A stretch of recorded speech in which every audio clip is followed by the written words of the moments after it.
धनमा के नोख ऐसन पातर गे दुलराय तो बेटी। धनमा के नोख ऐसन पातर गे दुलराय तो बेटी। फूलवा ऐसन सी कुमार माई गे। फूलवा ऐसन सी कुमार माई गे।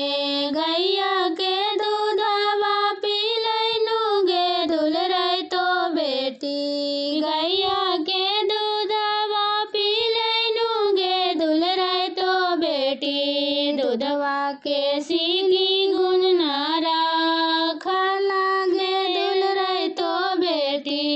दूधवा के सीली गुण न राखला गे दुलराय तो बेटी।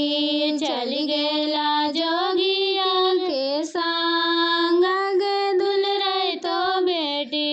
चली गेला जोगिया के संग गे दुलराय तो बेटी।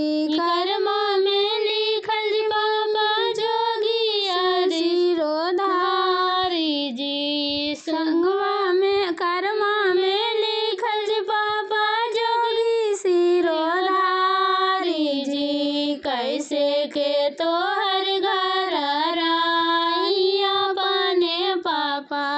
कैसे के तो